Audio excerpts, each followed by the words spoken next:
Graça e paz, igreja, amém? Amém. Glória a Deus. Abra comigo sua Bíblia nessa noite. Em Atos dos Apóstolos. Atos dos Apóstolos. Capítulo 27.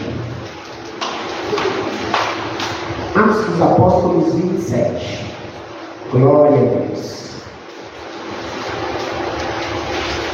Nós vamos fazer uma leitura salteada.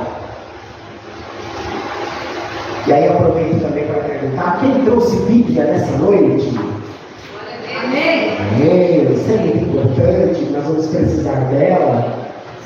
Atos dos Apóstolos 27, vamos ler alguns textos, tá bom? Quem encontrou, diga amém. Amém! Glória a Deus. Atos 27. Nós vamos começar no versículo 2, tá? Versículo 2 vamos dizer assim: e embarcando nós em um navio adramitino, prestes a navegar pelos lugares da costa da Ásia, partimos, estando conosco Aristarco, macedônio de Tessalônica. E aí agora nós vamos para o versículo 7. Versículo 7, mesmo capítulo. E como por muitos dias navegássemos vagarosamente, havendo chegado apenas defronte de Cnido, não nos permitindo o vento ir mais adiante, navegamos abaixo de Creta, junto de Salmone. Continua no capítulo 27 e vem para o versículo 14 agora. Versículo 14.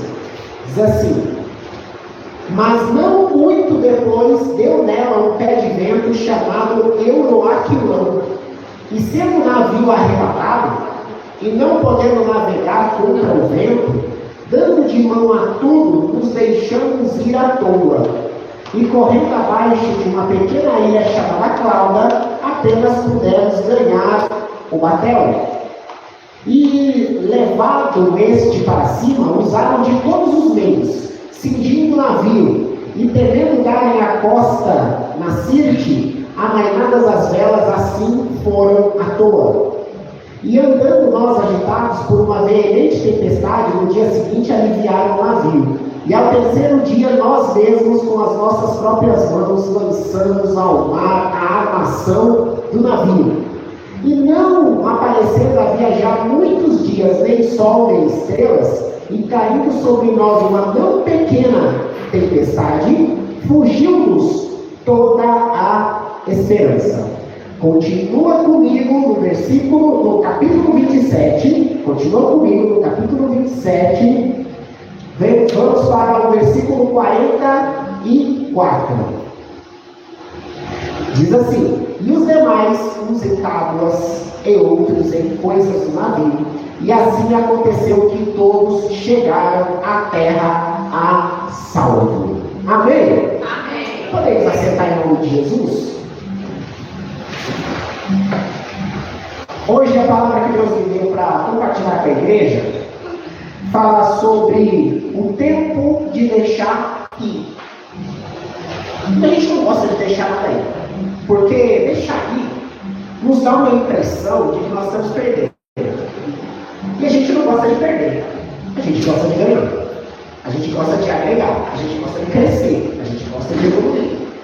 Só que Eclesiastes diz que há tempo para todas as coisas.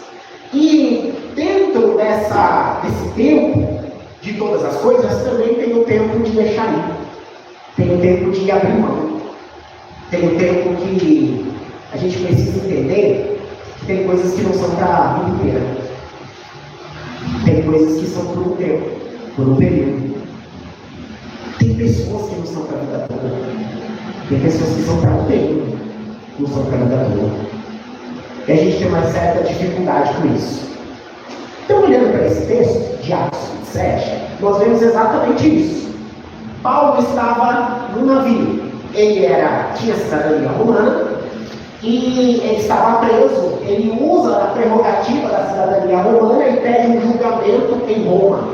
E como ele pede esse julgamento em Roma, ele é colocado no navio junto com outros passageiros que haviam cometido crimes, e eles estão indo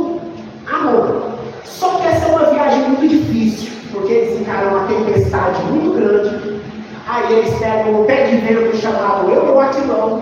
E aí veio uma história triste. Muitos dias sem ver a luz do sol, só chuva, só vento, só água. E aí eles começaram a ter que abrir mão de coisas. Primeiro, tiveram que lançar as cargas do navio para aliviar o peso. Não sendo suficiente, eles tiveram que jogar fora a própria armação do navio para continuarem vivos. Depois, não teve outra oportunidade, eles tiveram que pegar a carga do navio, ou melhor, os alimentos, a provisão que estava dentro do navio, e jogar fora também, para aliviar o peso do navio. E aí a Bíblia diz que eles chegaram a uma ilha, a ilha de Malta. Mas, irmãos, só chegaram os destroços do navio. Ele se quebrou todinho. E aí, quem sabia nadar pulou na água e nadou. Quem não sabia nadar se agarrou aos destroços do navio e chegou boiando à ilha. Isso aqui simboliza muito da nossa vida. Porque a nossa vida também tem tempestades. A nossa vida também tem ventos contrários, lutas. E tem hora que parece que essas lutas, esses ventos contrários, eles nunca vão passar. Parece que você acorda, tem luta, no outro dia tem luta, no outro mês a mesma luta. E você fala, meu Deus, não aguento mais ver luta. E Paulo passou por isso. E Paulo ensina algo aqui, essa passagem nos ensina algo sobre deixar ir. E eu quero comentar com você hoje sobre aquilo que Deus nos manda deixar ir. Tem coisas que nós temos que jogar fora, tem coisas que nós temos que abrir mão. E é sobre elas que nós vamos falar nessa noite. A primeira que eu quero comentar com você está no Salmo 37. Abra comigo sua Bíblia lá. Salmo 37, verso 5. Salmo 37, verso 5. Glória a Deus. Salmo 37, verso 5. O que nós temos que deixar ir? O que nós temos que abrir mão? Diz assim, ó. Entrega o teu caminho ao Senhor. Confia nele e ele o fará. Tem uma versão que eu gosto muito que diz assim, e o mais ele fará. Quando a gente olha aqui para esse texto, a primeira coisa que o texto está nos dizendo é que a gente tem que entregar o nosso caminho ao Senhor. E isso não é fácil de fazer. Por que não é fácil de fazer? Porque entregar o caminho ao Senhor é dizer que agora eu não determino mais quando eu vou, que hora eu vou, que jeito eu vou, se estou a fim de ir. Quando eu entrego o meu caminho ao Senhor, é o Senhor que vai determinar o que eu tenho que fazer, que hora eu tenho que ir, para onde eu tenho que ir, o que eu tenho que falar e o que eu tenho que ficar calado. E isso é triste, difícil para nós. Por quê? Porque olhando para o navio que nós comentamos agora, eu disse a você que eles tiveram que lançar a armação do navio. E essa armação do navio, eles tiveram que tirar a vela do navio e jogar fora. Eles tiraram o timão do navio. Eles não tinham remos, ou seja, eles ficaram à deriva. E quem está à deriva não determina um caminho. Quem está à deriva não determina um destino. Quem está à deriva é levado, está de passageiro. Quem está à deriva não sabe que hora vai chegar e nem onde vai chegar. E caminhar com Deus é um pouquinho parecido com estar à deriva. Porque tem hora que você vai querer alguma coisa e o Senhor vai falar, não. E tem hora que você não quer fazer alguma coisa e Ele vai te dizer, faça. Então é difícil. Tem hora que Ele te promete algo e você pensa, que hora que vai chegar esse algo? Hoje, amanhã, Ele só te diz, espera.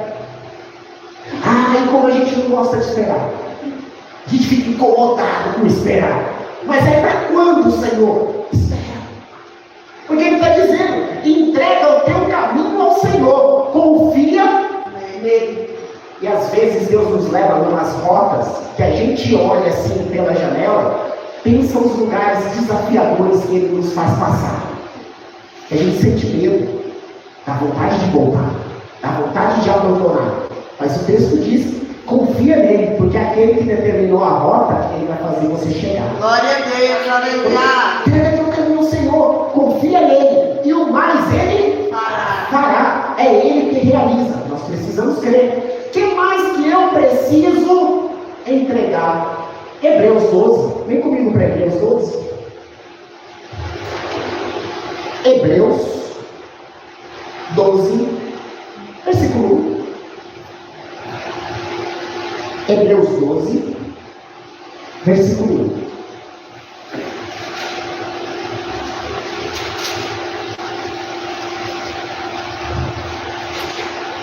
Enquanto você está abrindo em Hebreus 12, versículo 1, eu aproveito para perguntar: será que você entregou teus caminhos ao Senhor? Tem entregue teus caminhos ao Senhor? É Ele que está te conduzindo? Ele que está te levando? Será que você, antes de tomar uma decisão, você consulta ao Senhor? Foi falado isso na abertura hoje, né? Será que você, antes de tomar uma decisão, você consulta a Deus? Porque agora a vida não é mais sua. Você não entregou a vida para Ele? É Ele que tem que determinar o destino. É Ele que fala o que fazer, quando fazer. E aí a gente tem medo. Mas a palavra de Deus nos diz assim: eu é que sei que pensamentos tenho sobre vós, diz o Senhor, pensamentos de paz e não de mal, para vos dar o fim que desejais. Confia nele, entrega a ele.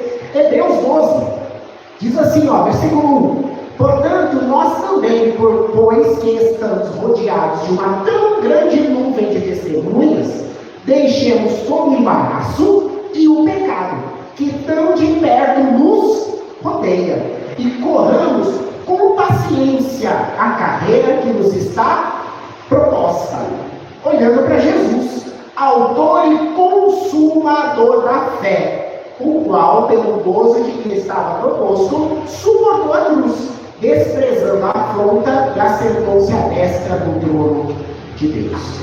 O que nós temos que deixar? Ele vai falar aqui. Nós temos que deixar o pecado e nós temos que deixar o embaraço. Vamos começar pelo pecado. Muito bem. Eu acredito que ninguém aqui tem dúvida de que nós não podemos mais andar no pecado. Romanos vai dizer: pois que permaneceremos no pecado? De modo algum, porque onde abundou o pecado, superabundou a graça de Deus. Porque a Bíblia vai nos dizer que o nosso Deus nos tirou das trevas e nos transportou para o reino da sua maravilhosa luz. Então o pecado, ele não pode mais ser parte da nossa vida. O pecado, ele é um acidente de percurso na nossa vida. É um momento de vacilo, um momento onde a gente deveria vigiar e acaba não vigiando. Mas não pode ter hora marcada, não pode ser algo costumeiro, não pode fazer parte da nossa vida. Porque o pecado, diz a palavra, que o salário do pecado gera a morte. O salário do pecado é a morte. E nós não temos mais parte com a morte, porque Jesus Cristo nos encontrou. E Ele disse que Ele é a vida. E se nós encontramos com Ele, então nós temos vida. E Ele tem vida e vida com abundância. Então já não dá mais para nós permanecermos no pecado. Mas tem algo aqui também que Ele fala, que nós devemos deixar, que é o embaraço. E o pecado e o embaraço não são a mesma coisa. Porque o embaraço necessariamente não é pecado, mas é algo que atrapalha a minha caminhada. Como assim? Por exemplo, futebol não é pecado, mas quando o jogo me tira de vir para a casa de Deus buscar o Senhor, ele se tornou um embaraço na minha vida. Por exemplo, trabalhar não é pecado, mas quando eu não tenho mais tempo para Deus, porque eu estou trabalhando, não, pastor, eu não posso porque eu estou trabalhando, pastor, eu não tenho compromisso com os irmãos porque eu estou trabalhando, pastor, eu não posso estar junto porque eu estou trabalhando, ele se torna um embaraço. E é triste porque quando você vê pessoas que estão embaraçadas, elas sempre vão dizer para você que elas estão sem tempo. Mas se você começar a conversar com elas, você vai perceber algo interessante. Vai dizer assim, pastor, eu não tenho tempo de estar na casa de Deus, porque eu estou trabalhando. Depois você conversa com essa pessoa, ela vai falar, pastor, eu comecei um curso. E você fala, como é que você está fazendo um curso se você está trabalhando? Depois essa pessoa vai te dizer, não pastor, agora eu também estou fazendo um curso, estou trabalhando e estou na academia. Aí você fala, mas como é que agora você tem tempo, mas como é que é esse negócio? Não pastor, agora eu também estou fazendo faculdade, estou no curso, estou na academia, estou trabalhando. E você fala, mas e a casa de Deus? Não, eu não tenho tempo para o Senhor. O que é isso? É embaraço. Coisas que não são pecado, mas que tiram-nos do foco. Você quer ver uma coisa que não é pecado, mas que tira do foco? Netflix. Porque as pessoas hoje elas não conseguem assistir um episódio. Ela assiste um episódio e fala assim, ah não, terminou assim, eu tenho que ver o próximo. Terminou assim, eu tenho que ver o próximo. Terminou assim, e nisso vai passar 2, 3, 4, 5 horas. Aí você pergunta, irmão, você ora? Não tenho tempo. Você lê a Bíblia? Não dá, pastor. Nosso problema não é falta de tempo. Nosso problema é falta de prioridade. Eu tive um pastor que disse assim, lá no Senhor vai puxar o nosso tempo nas redes sociais para mostrar que o nosso problema nunca foi falta de tempo. Desafiando. Então, embaraço é um problema. Aí eu te pergunto, o que Deus quer de mim e de você? Abra sua Bíblia em João capítulo 15.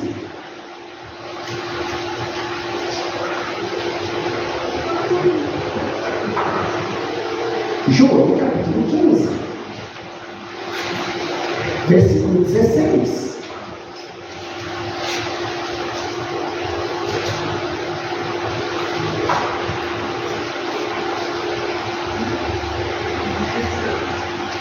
João 15, versículo 16.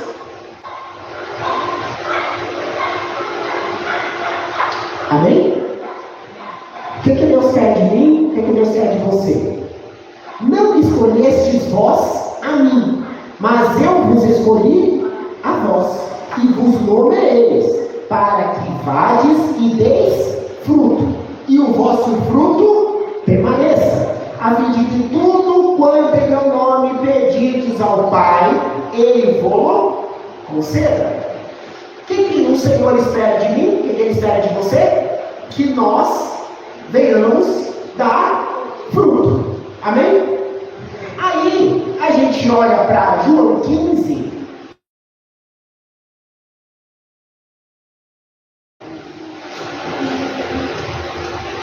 Toda vara em mim que não dá fruto, atira. E limpa toda aquela que dá fruto, para que dê mais fruto. Aquela que dá fruto, ele limpa para gerar mais fruto. A que não dá fruto, o que ele faz? Ele tira, ele corta. E quando ele corta, o que ele faz? Ele lança no fogo. Está no capítulo 15. Então o Senhor quer que a gente dê fruto. Amém? Muito bem. E o que a gente tem que fazer para dar fruto? João 12, 24. Jesus explicou o que a gente tem que fazer para dar fruto. João 12, 24. Ele diz assim, ó.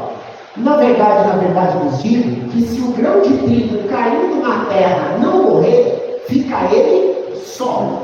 Mas se morrer, dá muito fruto. Então por que a gente às vezes não dá fruto? Porque a gente está vivo. Pastor, mas eu não entendi esse negócio não. Então eu tenho que morrer para dar fruto? Não literalmente. Mas a sua velha natureza tem que morrer. Enquanto você continua vivo, seu velho eu está vivo, você não gera fruto. Se você não gera fruto, você será cortado e lançado fora. O que nós temos que fazer? O que nós temos que entregar a Deus todos os dias? A nossa velha natureza. Senhor, eu não quero orar, mas eu reduzo essa natureza à tua servidão. E eu vou orar porque eu quero um compromisso contigo. Senhor, eu não opinião já não manda mais nada. Cristo agora vive em mim, então eu vou meditar na palavra. Senhor, a minha carne hoje não quer ir para o culto. A minha carne quer ficar deitada no sofá assistindo televisão. Glória a Deus e aleluia. Mas eu reduzo a minha vontade ao Senhor Jesus e eu vou à tua casa para te buscar, porque eu tenho um compromisso contigo. Glória a Deus. Tem que entregar. Quando a gente se entrega, o fruto vai aparecer. Quando eu quero dominar as minhas ações, não tem fruto. E se não tem fruto, o dono da vinha virá, observará e cortará. Então, nessa noite, eu quero convidar você a se colocar de pé.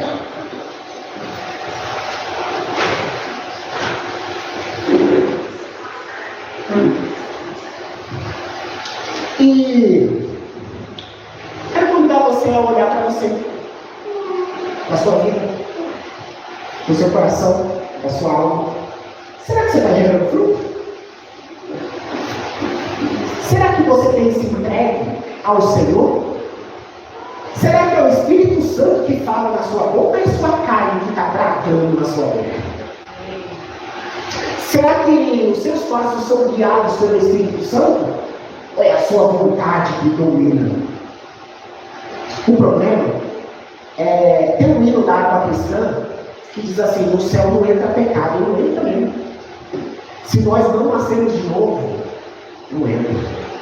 E eu quero encerrar falando em Mateus 19, não precisa abrir não, mas eu preguei quarta-feira sobre o jovem rico, e quando Pedro vê o jovem rico indo embora, ele olha para o Senhor Jesus e diz assim: ele não quis entregar aquilo que ele tinha, mas nós, Senhor, nós entregamos barco, entregamos rede, entregamos nossos caminhos, entregamos nossa vontade, entregamos tudo. O que a gente vai ganhar por ter entregue? E Jesus respondeu essa pergunta. Ele diz assim: não é ninguém que tenha deixado pai, rede, família, tudo, por amor a mim, que não receba nessa vida 100 vezes mais. Amém, Senhor. E no porvir também. Glória a Deus. Sabe, quando o Senhor fala para nós deixarmos ir, a gente pensa logo no prejuízo que dá deixar algumas coisas sair da nossa vida. Mas o Senhor, Ele não está querendo nos prejudicar. Ele está querendo que aquilo que tem preço na nossa vida vá, para abrir espaço para aquilo que tem valor vir. Glória a Deus. Entenda, antes de coisas grandes que Deus vai agregar na tua vida e na minha vida, sempre o diabo tenta cortar caminho, oferecendo o que não vale nada e nos fazendo aceitar o que não presta para nos tirar do rumo de receber o que Deus tem para nós. Por isso que nós lemos lá que nós temos que estar com os nossos olhos firmes no Senhor Jesus. Quem tenta caminhar olhando para o homem, não chega em lugar nenhum. Quem tenta caminhar olhando para o lado, não chega em lugar nenhum. Olha para Jesus. Olha para Jesus. Ah, Senhor, eu não estou feliz, eu estou incomodado. Ah, Senhor, eu não estou contente. Lembra? Você está no meio de pessoas imperfeitas, como você que também é imperfeito. Então a gente precisa entregar a vida para Jesus, olhar para Ele e caminhar. Feche seus olhos. Será que tem alguma coisa que você precisa entregar? Você precisa renunciar na sua vida? Lembra que a porta que leva para a salvação é estreita. Então, como ela é estreita, não dá para levar muita bagagem, não, que não passa.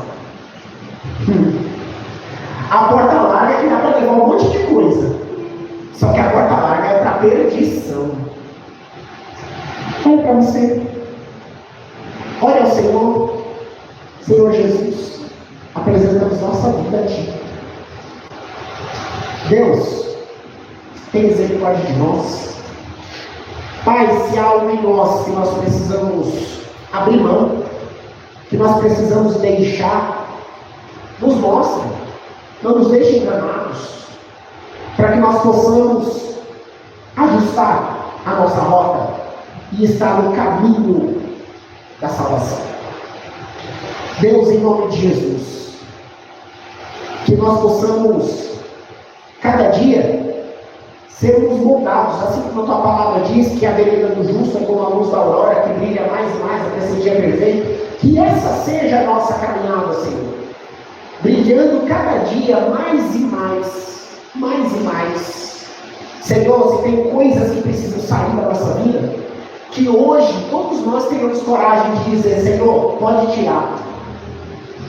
Que haja em nós o mesmo coração que havia no rei Davi. Davi, quando pecou, disse: eu não me preocupo com o trono, eu não me preocupo com fama, eu não me preocupo com isso. A única pedido que eu quero te fazer, Senhor, é que o Senhor não retire de mim a alegria da salvação e não retire de mim o Espírito Santo. Deus, que assim seja em nós também, Senhor. Se tem coisas que precisam ir, que elas vão. Deus, se tem pessoas que estão no mesmo barco que nós, assim como aqueles que abriram gentilmente as portas para Jonas no barco, e o barco estava quase afundando por causa de Jonas. Deus, se tem Jonas na nossa vida, nos mostra também. Porque às vezes nós queremos manter relacionamentos que estão só nos prejudicando, Pai, só nos afundando. E nós precisamos, Pai, ter cuidado com as alianças que nós fazemos. Nos ajuda, nos mostra, nos revela. Assim como a tua palavra nos ensina que nós temos que ser simples como a pomba e prudente como a serpente. Que essa prudência esteja em nós, para que nós não venhamos cair em tentação, mas sejamos livres do mal. Em nome de Jesus, Deus, que nós não tenhamos medo de perder aquilo que não nos agrega nada, e que nós tenhamos um coração cheio de vontade de receber aquilo que tem valor e nos leva para o céu. Em nome de Jesus nós oramos e agradecemos. Amém. E amém.